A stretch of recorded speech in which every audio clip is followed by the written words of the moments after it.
the Upshot, Multi-World Disc Golf's podcast about the latest in the disc golf world. I'm the editor, Charlie Eisenhood, and back is Josh Mansfield on this Tuesday, March 19th. Welcome to Parenthood, Josh. Thank you. It's You. Oh, go ahead. No, I you was go. just say it's it feels like when I was in college and sleep just was not happening, but it is no longer voluntary. Yep, that's there's a little bit of that going on with it. Yeah. But you know what's also interesting? I don't know how long it will take you to feel this way, but it's only taken me 3 months. I now really do not recall my life when I did not have a child. I mean, like, obviously I can, Sure. but like, it's just like, this is the new reality. And it's just like, I don't know, like fundamentally our brains are like, all right, now you must take care of this child. And this is your only purpose in life now, is to make sure this child is okay. You know, there are things that I'm still adjusting to. Like, I wake up in the middle of the night every time he makes a noise still, and that's starting to go away. But it's crazy just how my day just revolves around feeding. It's food and sleep and, Yeah. you know, laying on the ground a little bit. You know, the other thing that's interesting, it's crazy how fast your day goes. Like, I get home from work. Yes. And I like help feed him at 5 and get him changed and get him settled. And then it's 6 o'clock, and then I like cook dinner and we have dinner and I'm cleaning up dinner. I'm like, oh crap, time to feed the baby again. And we feed the baby. It's 10 o'clock. Like, where? I gotta go. How did that happen? Where did that go? Totally. Yeah, Totally. it's been good though. Well, glad to have Thank you back. Appreciate it. And what a week to come back and be able to talk about the epic finish at the Open at Austin, as Niklas Anttila becomes the first Finnish MPO player to win a tour event, and just the fourth European ever to win an Elite Series in MPO. And you know, it was hard earned. It was. He did not shoot a single hot round. He just strung together 3 really good rounds and ends up being his second highest ever event rating at 1063. And manages to do just enough to hold off furious charges from many other players who were behind him heading into the final round. An unusual final day with lightning delay, and then they shortened the tournament for MPO by 3 holes, so they only played 15 total holes. And just kind of like a week, you know, it's dark at the end of the round. If they had to go to a playoff, I'm not really sure what they would have done. No idea. Like, they're joking on the broadcast that they have to, you know, people flip on their headlights or something. What was the alternative? I guess split the pot. Yeah, that's right? on the co-winners. Yeah. Co-winners. What was interesting though is at the end when Niklas is playing 18, Jeff Spring was standing talking to Kyle. You could see him on the broadcast, and Kyle still looked like Kyle. They showed Kyle during hole 17 practice putting on hole 1, and you know, Jeff Spring's talking to Kyle, and Kyle still looks nervous. Like, his discs are still in his hand. It's not like he put it away like Jeff's like, oh yeah, no, like, we're done if Niklas misses this putt. No, they were planning on doing something, it looked like. they were going to do it, but they're lucky they didn't have to. Nicholas buries 2 just huge putts on 17 and 18, hits us with the "come on, bro," and you know, has an emotional victory speech. A great interview with Nate Perkins on the broadcast. Once again, post-production viewers in shambles, as there's just no way to replicate the energy, the intensity, the excitement, the back and forth of that final round if you didn't watch it live. And, you know, the thing is, Nicholas tried to blow it, Josh. He double bogeys on hole 6. He misses a bunny putt on 14. Yep. And meanwhile, you know, Kyle Klein is shredding like 3 holes ahead. Anthony Barella is shredding. Calvin Heimberg is shredding. We've got guys up and down the leaderboard who are like putting themselves in a position to potentially win.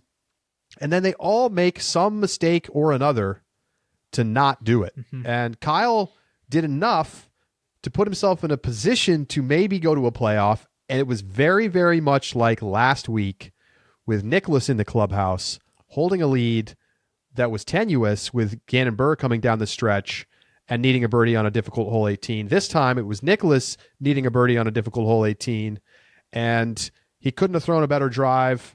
If anything, his drive was so good that it like almost fool's gold. His angle on his second shot was actually kind of tricky. Yeah. he ends up circle's edge, but no problem. Dead center chains and a roller coaster round for Niklas, but he earned it.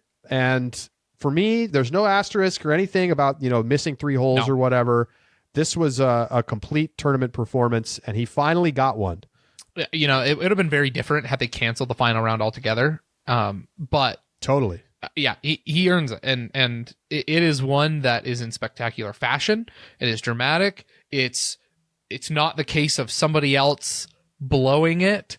It was right. Like he came up, he played well, he played through adversity, he buries the walk-off win putt, and what more in adverse conditions. That's the other part.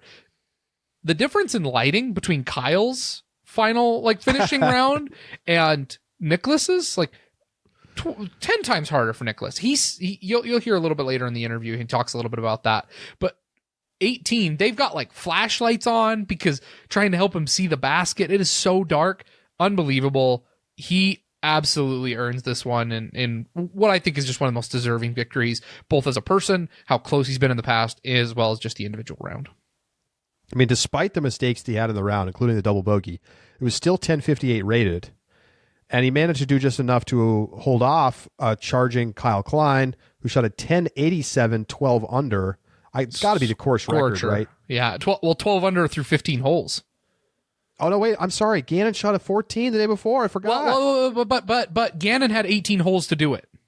Oh, thank you. Yeah. You. Right. So Kyle, thank you. So for those who haven't seen it or didn't follow, they cut 3 holes out and they just gave them pars on those holes. So they didn't play 12, 15, 16. They just gave everybody a par and then they moved on to the next one. So worth noting, those were some of the easier holes. I mean, this is kind of a birdie or die course in general. Sure.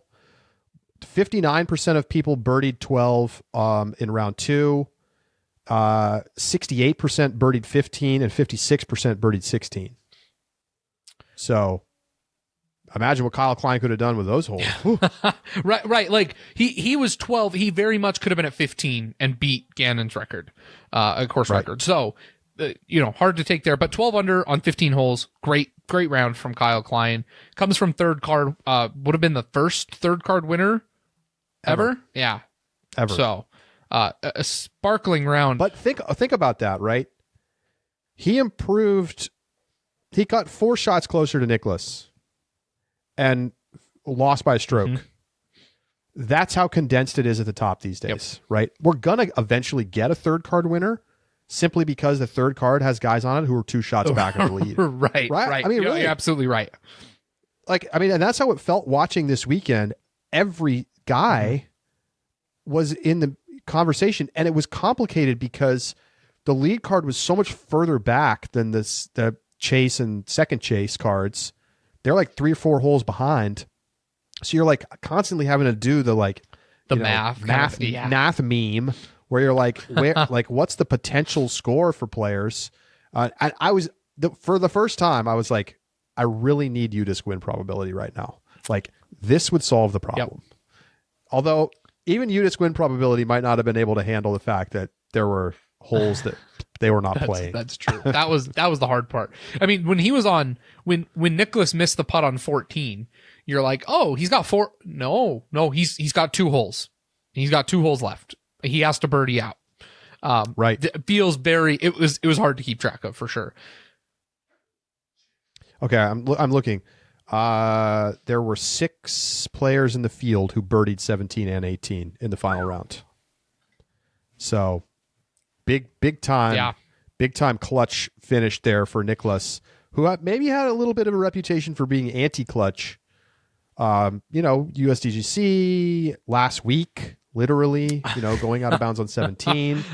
But he's really locked in right now, Josh. Yeah. And I think on these shorter courses that are less distance focused, he's going to be very tough week in, week out. Yeah. And, he's not, I don't necessarily know that he can win everywhere because of the, relative distance disadvantage he has with some players. But I certainly like his chances coming up at Texas State. Mm-hmm. And you got to love his chances at Champions Cup He was second there last year. Like the things are lining up for him to have a really, really big season, especially since he's probably going to go dominate when he goes back to Europe and plays a bunch of the DGPT events over in Which Europe. will count for his point standings. Exactly. What I said this on the Rapid Reacts, which if you didn't listen to, you missed out. You gotta be a subscriber. Go get the Rapid Reacts. This is one of the best ones in a while. No lie. But I said this on the Rapid Reacts, and it's a point that I really want to emphasize again here for Niklas. It was funny when we were talking about Niklas winning, because there's not really a clean way to talk about him as like the first to win, right? I mean, the first Finnish MPO player. There have been other European MPO players. Simon is most recent, obviously, but there are others, right? There are Finnish players on the FPO side who have won. Evelina won 2 weeks ago, right? So there's not the super clean way to like title it, but the point and the reason this feels like such a big deal is that it is the beginning of what is long felt like a building inevitability that the Finnish and European players, where disc golf is just saturated in their country and in their culture, and it's such a big part of the sporting ecosystem in those countries, so that they have such a depth of the talent pool that have just long been waiting for this kind of moment. This feels like the beginning of what could be an era of Finnish MPO dominance, or a European MPO dominance. There's no reason the MPO side couldn't look like the FPO side does, where Henna and Evelina and Kristen are absolute contenders week in and week out and at the top of the sport. It very much could be like that on the MPO side. It's just felt like we've been waiting for moments like this for Niklas to kind of break that glass ceiling in a sense. Yeah, and will this open the floodgates? Are we going to see longer run that Finnish players are dominating at the highest levels of the DGPT? It does feel like just a matter of time, does it not? I mean, I'm trying to look at the PDGA player search right now, but I can't sort by rating. It's like broken. So weird. I wanted to look up how many Finnish players are rated over like 10, 20 right now, and how many of them are under the age of 20. Because that's the thing. I feel like we're going to have just a significant number of young players coming up over the next 5 to 10 years who are going to just suddenly be like names like, whoa. I mean, it felt like we got a little bit of that at the European Open this past season, where there was like a bunch of names that none of us had really heard before who were in the conversation during the tournament. So when those players mature more, what is it going to look like on tour? And obviously, it's a big hurdle still to go to the U.S. and compete.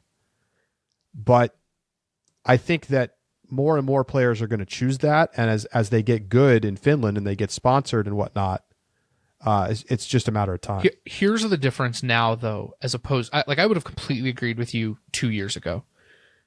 But this year, with so many DGPT events happening in Europe, these players get to be tested against the best U.S. players before they ever have to make that commitment to come tour in the U.S. It's not like they just have one tournament at European Open and then playing against only Paul Macbeth at the Silver Series in Europe, and then that's it. You're going to have guys, Eagle, Paul, tons of MPO players who are planning and playing longer stretches in Europe that will then get to test themselves against them week in and week out. And it'll be easier for sponsors then to make the commitment to some of those players to incentivize them to come over and tour in the United States when they go out and beat them in one or two events. And you say, yeah, this guy is the real deal. He's going to be able to compete. And it makes it easier for manufacturers to give the money necessary for it to happen. I think the Disc Golf Pro Tour expanding into Europe is that's going to be the catalyst that opens the floodgates to those players coming over and playing and winning on tour. Yep. I think that's totally plausible, because the European development has been a little bit behind, particularly when it comes to like tournament purses and stuff like that, relative to the level of importance that is placed on the premier athletes in the sport. Right. Yes. So you have these stars in Finland and in Estonia and in Sweden, and yet like you're not seeing the same development around the tournament structure there, and that's going to change literally this year. And so how will that accelerate an already existing phenomenon where you have elementary school kids learning to be 300-foot forehand throwers. Really fun. Fun result. Fun to watch Niklas's emotion. And we're going to talk with him in just a little bit about the win. I think, Josh, I just want to say, before we're going to talk about the state of MPO after a month of the season, after the Niklas interview, but this course improvement and event improvement was significant. Mm-hmm. I mean, the Open at Austin was the worst tournament last year. This was the worst course, and it wasn't close. Yep.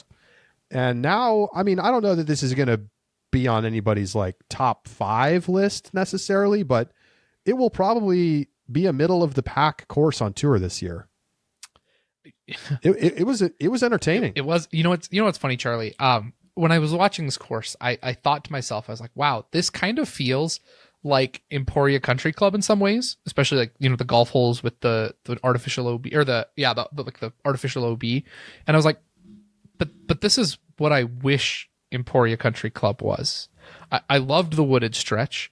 I think it adds an amazing element to it. I love the use. I mean, there's minimal elevation in Texas, but I think the use of the elevation that was available was excellent. Some of the shot, I really, really liked this course. And, it's a massive improvement. And I guess while we're talking about it, we're 3 events in, and we have 3 new courses so far on tour. And all 3 of them have been, in my opinion, made like the beginning of the season, just massive upgrades. Chess.com Invitational at Olympus, amazing. I think they added making Waco an Elite Plus event and adding Lake Waco to it. I like that change. I think that for me, that's something that I think has benefited the Waco event. Allows them to raise the cash and increase how much the payouts were. And then here at the Open at Austin, another just excellent improvement to the course. The beginning quarter of this season, or month of this season, I guess, it's nice to finally feel like the Disc Golf Pro Tour is evolving in its season schedule and structure. Because think about, right, last year, LVC, dull. Mm-hmm. Then we would go to Waco, fun. But then we would go to this tournament last year, horrible. Mm-hmm. And I'm hoping that they've, hopefully it won't be so dusty. Texas State's last year was only okay. But it was a silver. So, right. So, yeah. So how will this all... I mean, it's already playing out a lot better. Significantly so. I basically agree with you, right? Like, it's just, I'm more entertained. I'm like not annoyed that we're playing more Texas tournaments right now. Not either. Whereas like last time I was like, are you serious? We have to stick around with another one of these things? Do you remember our reaction? Finally won us over. Do you remember our reaction when U.S. Women's was announced in Texas? And we were like, we have to watch 4 weekends of Texas golf in a row. We were so upset. And I'm not even mad about it. I'm having a great time. It's all about course variation. Yeah. The change from LVC, I think, did a big thing. Moving from, because it was going from LVC to Texas swing that was so tough. Right. It's just too much desert, right? It was just like desert, and not that Texas is necessarily desert, but just like kind of samey for a long time. Yeah. And now it's just like we start in like jungly Florida. So it's just, it's just more fun. It's just simply more fun. And like it shows you that the quality of the course definitely matters to the enjoyment for both fans and players. Mm-hmm. Okay. We're going to take a break. When we come back, Niklas Anttila joins us here on the Upshot. And after that, we will talk about the state of MPO. Do not worry. We are not ignoring the dominant victory in FPO that Owen Scoggins put together. But what we're going to do is we're going to talk about it tomorrow on the show, as we are going to move our schedule up a little bit because the U.S. Women's Disc Golf Championship starts on Thursday. So tomorrow, we're going to talk all FPO. Today's show is all MPO. So coming up next, Niklas Anttila with us on the Upshot. We'll be right back.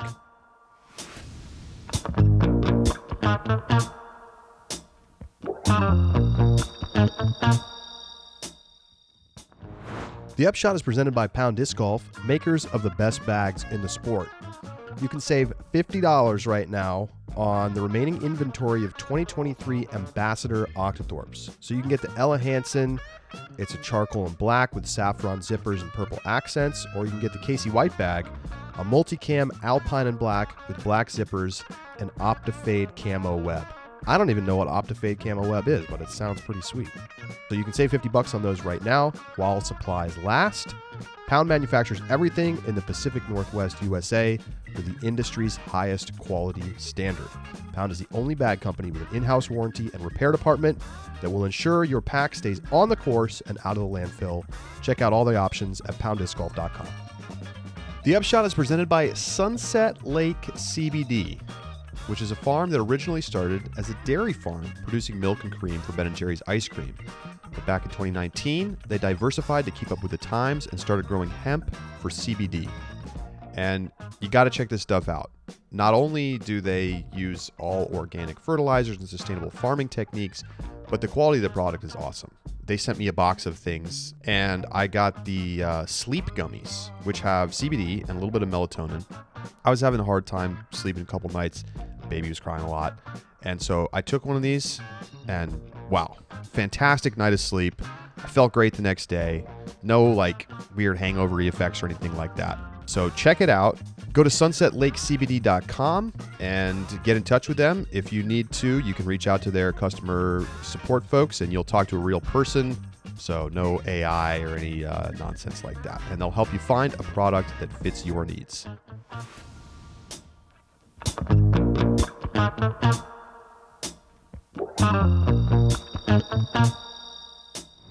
Joining us now on the Upshot is Niklas Anttila, who is coming off his first DGPT Elite Series win, the first Finnish player in MPO ever to win on the Disc Golf Pro Tour, and just the fourth European to win an Elite Series ever in MPO. Niklas, welcome back to the show. Congratulations on the victory. Thank you, boys. And just now I remember that when I talked to you like a month ago or so, I told you that there's going to be a Finnish champion or a European champion. So now I did it. It feels super good. You sure did. Didn't take long. All right. I mean, the final round was a wild roller coaster. I am wondering how it felt for you, and we could talk about some specific holes and moments, but just like coming into the day, knowing that there's like this lightning delay and then they're cutting 3 holes. What's your mindset going into the round? Yeah, it was crazy. And like, also like the whole day was pretty odd because we didn't know like what's going to happen next and if you're going to play at all and stuff. And people were telling me that if we don't play today, you are the champion. And I was like, shut up, guys. I don't want to hear any of that stuff right now. And when we got to play, they told us to play 15 holes. And even that was like, if we have no time to play 15 holes, then we play like 13 or 12, whatever. And yeah, but it was pretty weird because we didn't know what's going to happen next. And it wasn't like I can like take control of this, what's going to happen next. Because if we don't have daylight, then it's going to be 11, 10 holes. Who knows? So you come down the stretch on hole 18, and I want to know, because it's hard to tell from the broadcast exactly what the lighting situation looks like. How dark was it when you're standing on the tee pad of 18?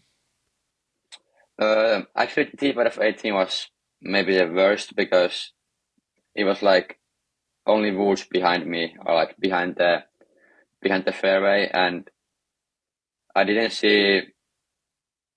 Like, I saw the fairway because there is some light behind the trees as well, but I was just like throwing pretty fast and really like all the, like maybe the last 5 holes or stuff, they were like running and yeah, it was crazy. But actually the putt on 18 was not that bad because there was like people behind with like flashlights and stuff and open space. So I saw the basket pretty good on 18.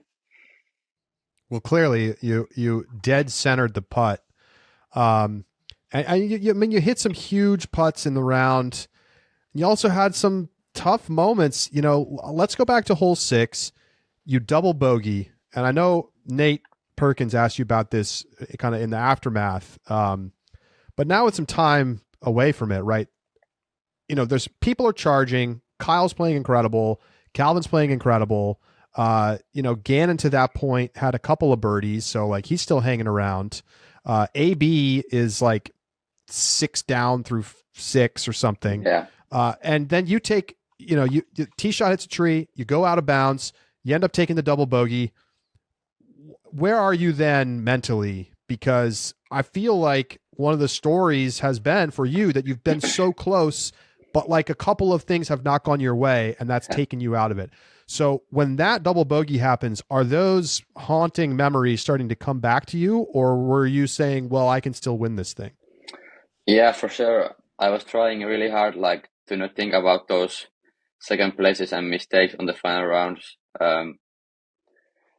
And it was hard because I was looking at the scores for the first time, and I saw like Kyle being like 11 down through 12, and Colin was also like 10 down, and AB was like 9 or something, and I was like, I'm like 5 back, like 6 to play or something like that. And for a moment, I thought that this is gonna be over, but then I told myself to, because you don't get this kind of chances like too often, especially for me. This is like maybe my 4th or 5th chance to win a tournament in US, and I was like, why not to try birdie all of them and maybe equal 11, and I did it.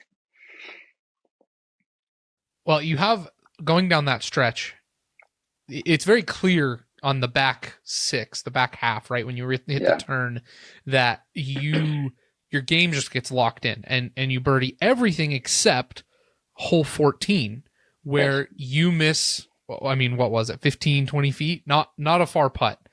What went through your mind when that happened? How were you able to compose yourself and continue then to birdie out the rest of the tournament?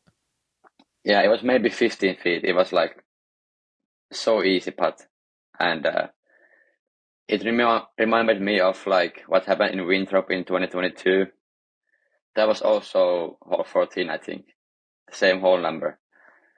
And I was like, oh my God. I'm happy you guys don't understand Finnish, because I was almost yelling at my caddy at that time. And because I knew that if I'm going to birdie 14 and then 17 and 18, I'm going to win for sure, and nobody can catch me at that point.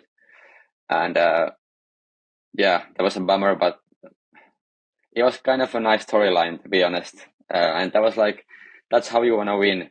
That's how you dream to win. Like have a putt for the win on 18 from like 35 feet. Yeah, it feels super good. It still gives me chills when I think about it. It was a sick finish. I mean, the putt on 17 especially. You must be so glad to have been able to play out the final round and not have an asterisk for a win. Yeah? Yeah. Especially like, because I have been in those moments like pretty many times in Finland as well. And what happened last week in Waco was almost the same thing. If I was going to birdie 17 and 18, I was going to win almost for sure. And you guys know what happened. I threw straight out of bounds on 17, and yeah, I was happy to win like 1 week after being second. It feels like a nice storyline now. Yeah, it's amazing. I mean, this came in as your second highest ever event rating ever, 1063. You averaged over 3 rounds. The only time you shot better was 1065, and that was USDGC 2022 when you finished second behind Gannon. Yes. Are we starting to get a little... obviously, the Discmania team is having a great start to the season overall. But are we starting to get a little bit of a you versus Gannon Burr rivalry thing going on? Like, do you guys feel friendly to each other, or are you starting to identify each other as the player to beat right now in each other? Yeah, I mean, we are good friends. He's a funny guy, and he makes me laugh all the time. But he was like on my side on 18 the day before. He was like telling me to birdie 18 to win the tournament, and he was like really pumping me up. And it felt super good. But yeah, it's been like Discmania doing very good this season, and also AB. I think it's been like Kyle, again, and me, and AB on almost every tournament.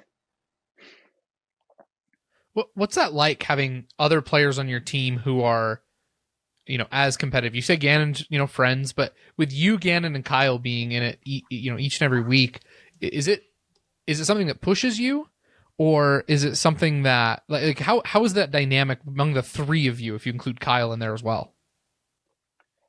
Yeah, for sure. It's like we are like pushing each other forward. Now that we don't have like Simon or Eagle in the team, and they are not like the number one player, or at least like social media and stuff. So we are kind of like having a race, like who's doing the best and stuff. So it's very fun, and also we are like so good friends. All the guys in Team Discmania are like so nice. We actually had like commercials yesterday, and it was like super nice. We were laughing all the time, and it was hard being serious in those moments with those guys. And yeah, we have super good team, and I also like that. Like Gannon is like 18, I'm 22. I think Kyle is like 21 or 22. They're all super young, and not only the Sky team, but like all of the teams. It's like super good talent and so nice people.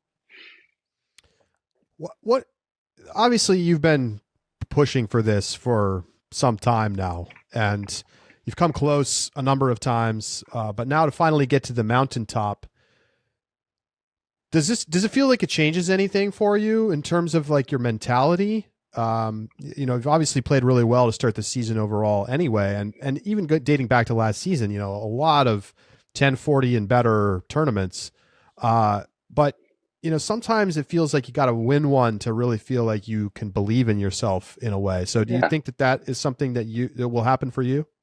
Yeah, that's the case for sure. I feel like it's been like such a long way coming, and as I told so many times, it's been close so many times, and it's been like so much drama going into it as well, those short spots and stuff. And now I finally did it. It feels like it almost like gives me some like peace, and I feel so calm now that I finally did it, and I feel like I'm one of the boys now to win a Elite Series. Do you think that the Europeans can rise to the level of competitiveness on the MPO side as we see on the FPO side? Yeah, for sure. I think it's only about time when like people start coming here more, and there is so many good players, so much talent, and so much like young talent as well, that if they can make the trip out to US and play more here, I think it's just about time when we will see more Europeans and especially Finnish guys do good and maybe even win a tour. Yeah, I think I saw Scott Stokely said something like, it's just a matter of time before Finnish players are dominating the tour. Yes. Like, do you get that sense? Like watching, because you see both sides, right? You're playing a lot in Europe. You're seeing the people who are coming up, the young kids who are 14, 15, who are really talented. But you also see those players in the U.S. Do you notice that like the kids are better in Finland than they are in the U.S., or do you think that the population difference is going to outweigh maybe the level of importance that the sport plays in each country, respectively? I don't know. I feel like it's very different in Finland because we have like, let's just say it like this. I know almost all the guys from Finland, so I know like their background. I know how they practice, and I don't know that much about like US guys and how they practice and who's like coming up this season or stuff. But I know like I can't even name them all. It's like at least 10 guys that in my mind can win a tournament in US in next like 5 to 10 years. There is like so much talent. They throw so far, so much farther than I do. I feel like when I play against them, I sometimes feel like I need to play my absolute best to win those guys, and I think that tells you enough. I want to go back to the tournament a little bit. Do you agree with the way that they handled the weather delay in cutting a couple holes out? Is there something that you would have preferred to see done differently if you don't agree with the way they handled it? Yeah, I have been thinking about this a lot, but I think like we had no time to play 18 holes. That was not an option. And then I think 9 holes would have been too little. So I think 15 holes was okay. I don't know if I like what they like took off from the course. They took off like 2 forehand holes in a row, and then one was 12. Yeah, I think they just took like away like one of the easiest holes. So I don't know. That was maybe the best option to have, but also it was like unfortunate situation to need to do stuff like that. I think it was the goal to play 18 holes, and it would also be nice for me, but I think that was the only option to do at that time. Let me ask you a hypothetical then. Would you rather see them in a similar situation institute a cut line basically at the cash line? So top 40% play, even if lower cards have already started, they're just done. That's it for them. Obviously, you know, for you at the top of the leaderboard, it doesn't really affect you particularly what they do in that case. But imagining if you're near that cut line, let's say you're one stroke back from the cash line, would you be upset if that's the way that they handled it? And would you like to see them do it that way as a way of kind of condensing the amount of cards that have to go out? Yeah, I would be upset because I didn't know that before. But if they like made a decision now that in the future, if that happens, that's the case, and if people knew it, like I think it's better to get like the lead card, play 18 holes, and have like a whole run to play for the win, because that's the most important thing in my opinion, to have like a fair competition for the win. But if they make people know about it before the tournament and not like just before the run starts, I think it's fair, and I think that's a good option as well. Quick follow-up, because Jeff Spring said in the press conference before the tournament that they're going to hope to try to be able to petition the PDGA to allow for Monday play in the future in the case of inclement weather like this. Yes. How would you feel about that as a player, and what do you think other players would say? I think that's the same thing almost. I think it also needs people to like know about it before, but also if people have like day jobs or stuff and they need to fly back home, if they know about it before so they can take the Monday off, I think it's nice. And because if I won after 2 rounds and we didn't play the final round, I don't know if I would feel good about the win or no. I think it's very complicated, and at least people would talk about it like, oh, he won after 2 rounds and he didn't even know that he was going to play only 2 rounds. So I like the Monday as well. I think it's a good option, and maybe we need to think about it in the future. On the subject of rules, you got a warning for slow play this weekend. Is that correct? Yeah. Yes. Yes. How did that affect you? Do you feel like the enforcement of slow play? I know Gannon got a warning last weekend as well. Do you feel like enforcement is getting better? How did that affect you? Talk a little bit about that. I mean, that's been a hot topic on the Disc Golf Pro Tour for a year now. Yeah. I'm not the fastest player by any means, but I feel like almost all the time I play within 30 seconds. I usually use like maybe 20 seconds. That day I had like some grip issues. I only had one way sack, which was like pretty used, so it didn't give me the chalk that I wanted, and I was like having sweaty hands, so I didn't want to throw if I felt like I'm gonna like grip lock it or stuff. So I want to make sure that I have a good grip before I throw, and that's why I use too much time on like maybe 2 of the throws or maybe 3 of the throws. And I get it, like I use too much time. That's all on me. That's nobody else's fault but my fault. And I'm glad that they did give me the warning. I think it was the right play for sure. I broke the rules, and after that I played 1 hole in 10 seconds, so that was fast. Didn't you ace right after this? Yeah, I got the warning on hole 8 and 10. I aced hole 10. So right. So it was kind of on the video. It didn't seem like you were like super celebrating, and like other people like started just going down the fairway right away to like go to their lie. Like they were, it was a kind of a weird energy. Were you actually like super excited, or were you kind of frustrated by the time call? What was your sentiment there? Yeah, I was surprised because I threw it a bit too much right, and it would have been OB without the basket on the way, I think. So it was super lucky, and I wasn't mad about anything really, but I was just anxious about meaning to play like super fast all the time, or like I didn't want to come to even close to 30 seconds on any of my throws after that.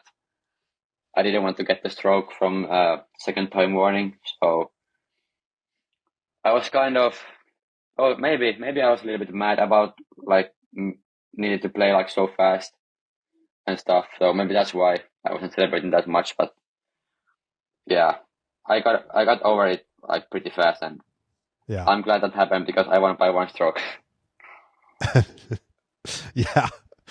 Yeah.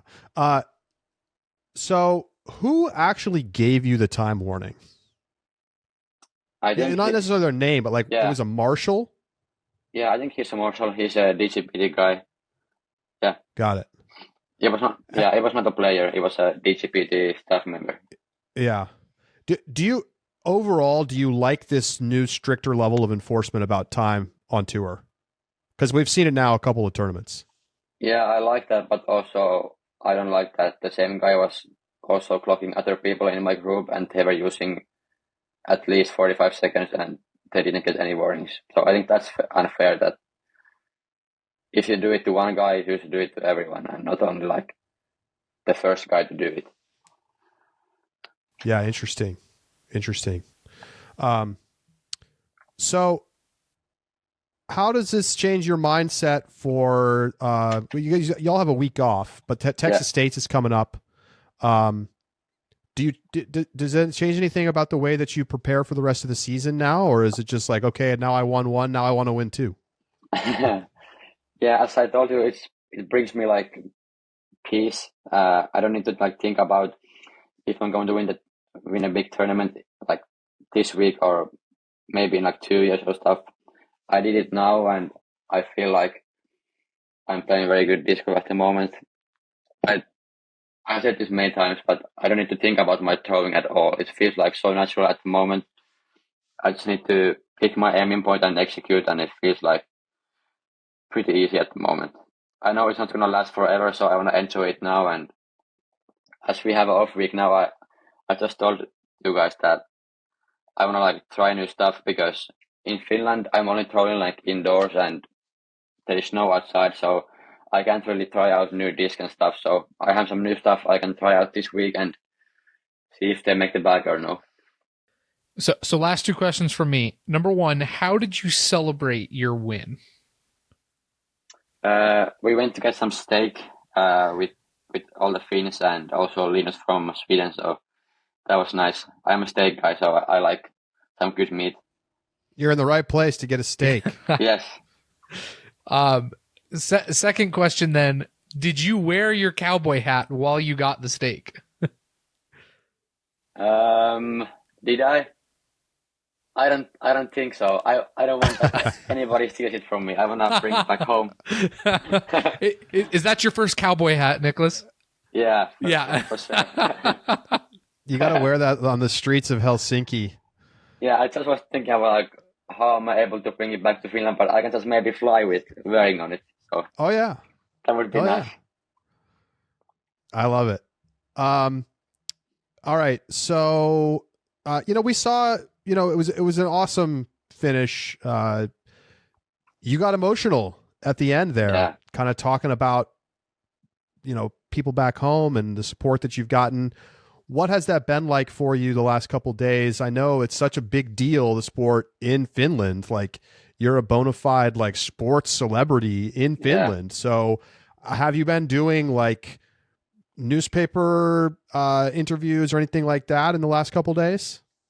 Yeah, I have been like almost all of the biggest newspapers in Finland. Also like TV news and stuff. That's just crazy about Finland, that it's actually happening. They like care about disc golf so much. It's like any other sport in the world in Finland. I feel like they are doing news about disc golf the same way they are doing news about basketball, ice hockey, whatever here in the US. So it's been super nice. That's awesome. When you make royalties on select disc sales for signature runs and things of that nature, do you make more of your money, if you're aware of this, from sales in Europe or in the US? Actually, I have no idea. I guess Europe, but I'm not sure. So I can't say really anything to that. I hope that at least now I have gained so many more like US followers, and that has been super nice. All the people are so nice to me, and yeah, that's been very nice. All right, who's playing the best right now on tour, do you think? Who's dangerous? I feel like I'm dangerous. You definitely are. I also feel like Gannon is like, he's super dangerous at the moment. I think he can. The thing about him is also that I think he can win on like any course. He can win on golf courses. He won Idlewild last year, so he can do anything really. He's a dangerous guy for sure. How do you feel about Texas State's? I don't know if you played. I can't remember if you played it last year or not. Yeah, I was there last year. I really like the course. It's I think it's an old golf course, but it also feels like disc golf. It doesn't feel like we are playing on a golf course at all. So I think it's a very good course. It's still a bit different than like Lake Waco or the one we played this week or last week. But yeah, I love it. I think I was like top 5 or maybe 6th last year, so it's also good for me. All right. Well, good luck. Maybe you can go back to back. We haven't seen that in a while on the tour, so appreciate you taking some time with us, and enjoy the rest of the celebratory week. Thank you, guys. Appreciate you. Niklas Anttila with us here on the Upshot. We'll be right back.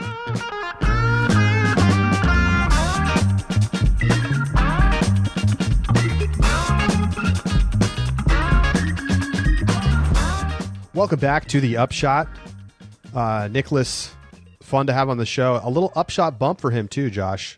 I feel like sometimes we have somebody on and they win right away. That's right. So, got to get on here, yeah, folks. who else wants on? Come on. Let's interview me, and then I'll sign up for a DGPT event. No, I want Joey Tamale on next. Let's get that man to the top of the leaderboard. That'd be hype. I guarantee you he's got takes. We're going to talk about the state of MPO after 1 month of the season. We're 3 tournaments in. It's a break week for MPO. U.S. Women's will take stage this weekend.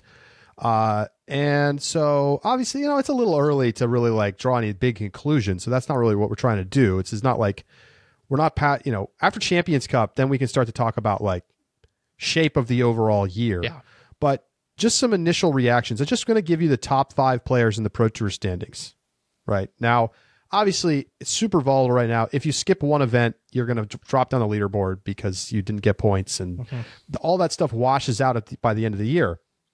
Your top 5 right now, though: Gannon Buhr, number 1; Niklas Anttila, number 2; Anthony Barella, number 3. So our tournament winners to start the year. Kyle Klein, number 4; and Luke Humphreys, number 5. Josh, what do you notice about that collection of players? Is it that they're almost all sponsored by Discmania? Yeah. Holy smokes. 3 of the top 4 spots are Discmania players, and a lot of people doing a lot of freaking out about Discmania in the offseason. I think here's like Axiom. Not the brand. Okay. This is the word. I'm glad you language. I'm actually glad you clarified. You said Axiom, and I'm like, okay. I mean, yeah, you're right. They throw Axiom now. I don't know why you didn't say MVP, but whatever. This is my axiom about disc golf off season. Okay. The more the people overreact to a company's demise or impending disaster because they didn't sign the right players, the higher the likelihood that that company actually has a great season. Because this happened with Prodigy, and then Prodigy had a great season last year, and then I think Discmania was the number one. And you know what? It is different to be winning tournaments versus selling discs. It is. It's different. That is true.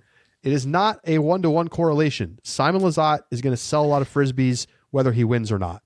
Missed the cut. MVP's having a hard time caring while they're sitting on their mountain of cash. Thank you. Agree. Yeah. I am with you on that. But I do think that people tend to really overreact to stuff. Now, if they hadn't signed Gannon, maybe we'd feel a little differently, but it would still be 2 of 4 in the top 4. But instead, it's 3 of the top 4. What a start! I mean, and here's the other thing, though. Those 3 players, Gannon, Niklas, Klein, if I told you at the end of the year that those 3 were still going to be in the top 5, are you surprised? I'm not. No. Niklas maybe, but now, especially with the European events, no. So they're in. If I told you that those... Klein was 8th last year. Yep. Burr was 3rd. Yep. And Anttila playing fewer events was 26th. Right. But that's misleading, especially relative to his performance this year. I would be surprised if he didn't finish in the top 10. Correct. Because of those European events, especially. Totally. If I then asked or told you in 5 years that Gannon, Niklas, and Klein are still in the top 5 of the Pro Tour standings, are you surprised? No, these are the most promising players below the age of 22 on tour.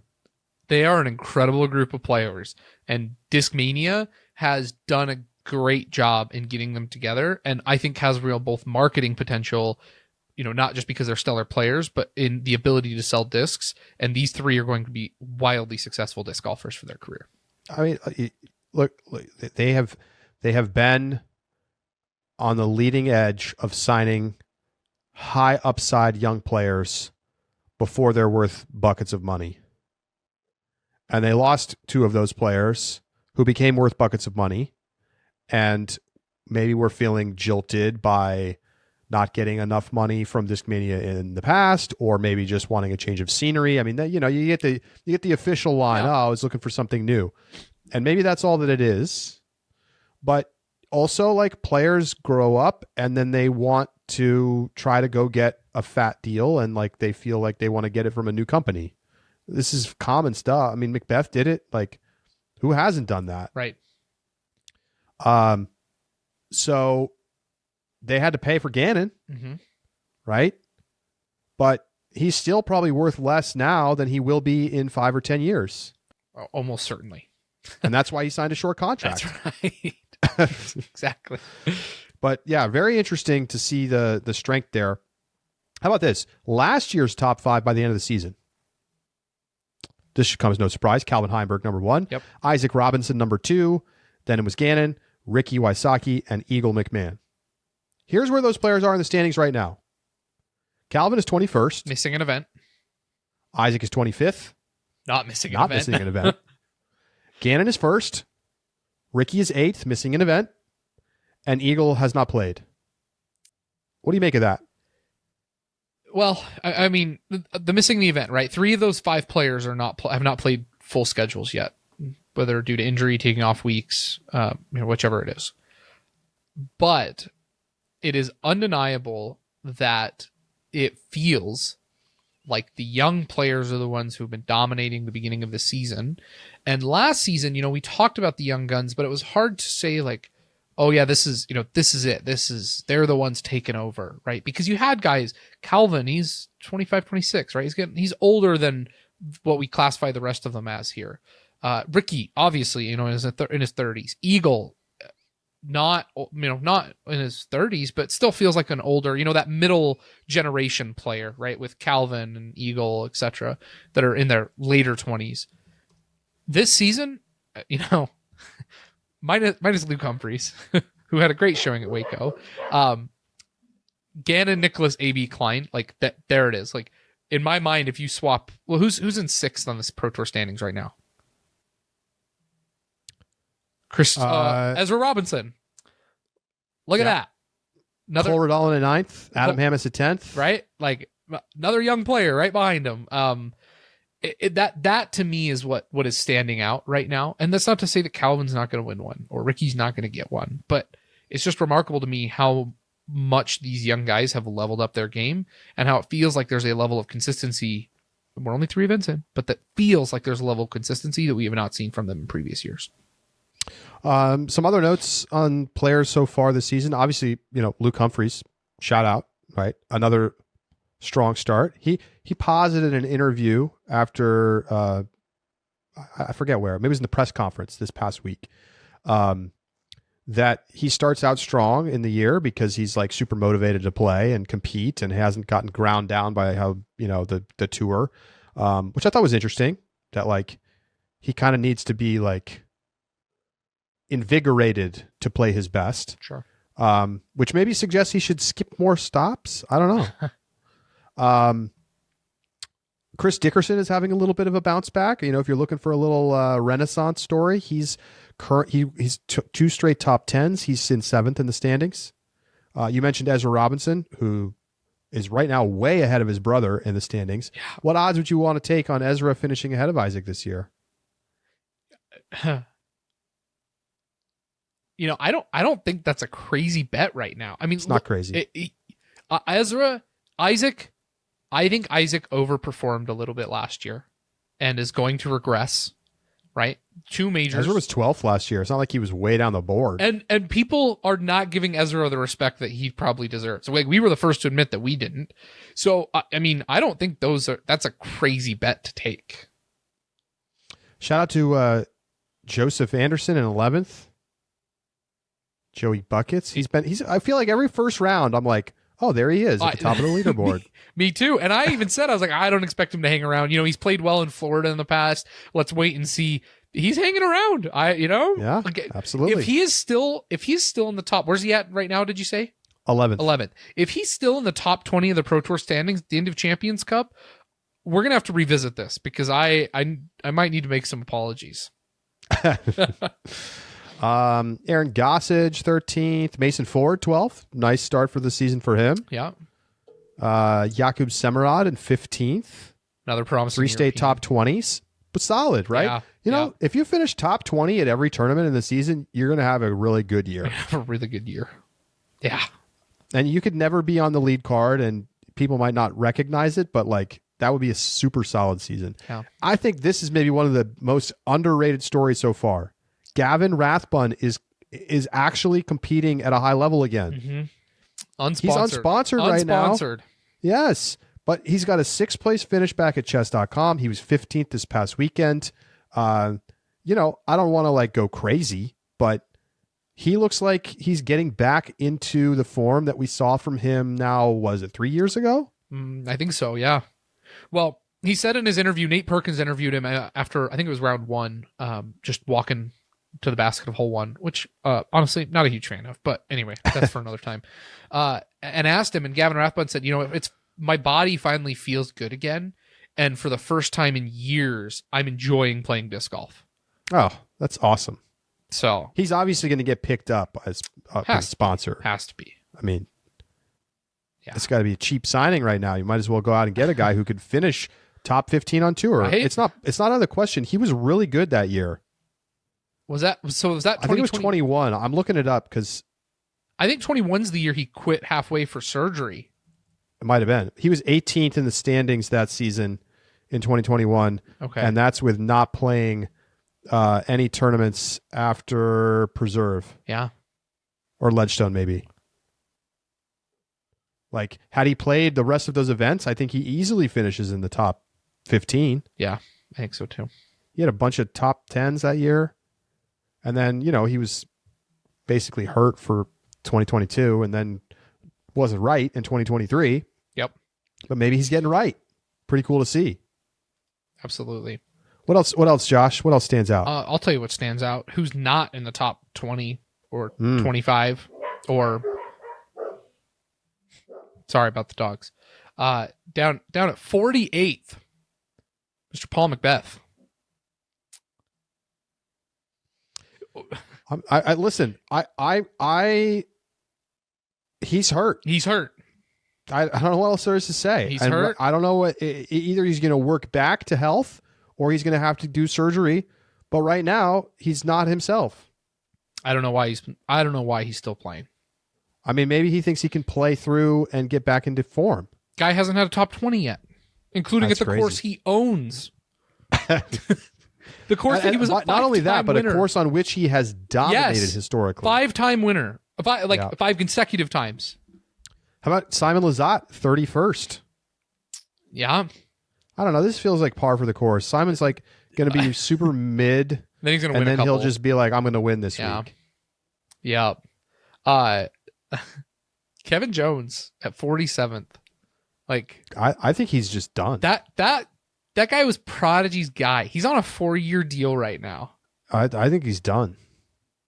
Chris Dickerson walked, and you're like, and they're like, Kevin Jones is our guy. Here's his series. I mean, it's not even like they made a bad choice. No. Kevin was a top 10 player on tour for multiple seasons. And is a popular fan favorite, and now is just like, he got the deal and fell off. Okay, let me look it up. Okay. When's his contract year? I think he's got one more year on his contract still. I think he goes through 2025. Through 2025. Yeah. So you book it right now. He's gonna have a good year next year. Wait, 2025. Yeah. Yeah. So he's got this year Next and season? next season. Yeah. Next season, he's coming out swinging. I guarantee it. But who? Contract year, baby. You got to get paid. And you're right. But that no one should ever give that guy anything more than a 1-year deal. Then 1 year with an opt out. I don't know. Like, I'm not saying it's a lack of motivation, but it sometimes feels like it. It doesn't feel like he's a focused player right now. it doesn't. He's way too talented to be like down in the 40s on tour. I mean, even 17th last season, like that's better. But for a 4-year and the kind of investment that it feels like he got, like I still think Kevin Jones could be a top 10 player. If He's got the talent. We've seen with it. the talent, right. Well, we've seen it. Otherwise, I don't know that there's much to see. I mean, a really slow start for Drew Gibson, 83rd and 52nd. Like, is he cooked? He's a content creator now, man. He's making his discs. I mean, yeah, maybe. I mean, I know he's coming back off injury, so like I'm willing to give him some time. But The young guns, though, you know what? Guns. In the short history of professional disc golf, this is what happens. Yeah. The star young player coming up, winning junior worlds, they start to come on the scene, and then they win an Elite Series, or they win a Worlds, and then they dominate the sport for a long stretch. That's what Macbeth did. That's what Doss did. That's what, you go back in time. The difference is that now there's multiple players like that on tour at once. Yep. And so it's going to be more competitive. It's going to be less individually dominated by 1 to 2 players. It's going to be more like 5 to 7. You have multiple people in their kind of prime windows. Right. Eagles 25, he's in his prime window. Calvin's still in his prime window. But then you have these young kids who are in their like early 20s who are also who are so talented that are coming into their prime window. And so, but I think the guys who are over 30 are going to have a hard time keeping up. And that's just how it is. Especially as the tour continues to increase its distance and difficulty of courses. I completely agree with you. So let us know, what are your thoughts on the start of the season in MPO? What do you feel like you've learned so far? Let us know. upshot@ultiworld.com. I want to do some mailbag. So let's get some emails in there. We had a flurry of stuff coming in about Open at Austin. People got some takes going on. So we'll do some mailbag maybe early next week, and take a look at kind of how people are feeling at the beginning of this season. It all makes it all the crazier that Owen Scoggins just set the highest ever round rating by an FPO player at an event of all time, and beat Christian Tatar by 11 strokes. That is so crazy. And we're going to talk about it tomorrow on the Upshot, as we say thank you so much for tuning in. Don't miss our rapid reacts from the Open at Austin on Sunday night. It was a banger. I think we did like almost an hour, and it was so much fun. And we'll be back rapid reacting for the U.S. Women's Championship this coming weekend before we rapid reacts again for Texas State's, which is going to be a great deal of fun coming up in 2 weeks. And I'll be on the ground in Houston on the call for DGN, so looking forward to that as well. That is going to do it for today's show. For Josh Mansfield, I'm Charlie Eisenhood saying so long, and we'll talk to you tomorrow right here on the Upshot.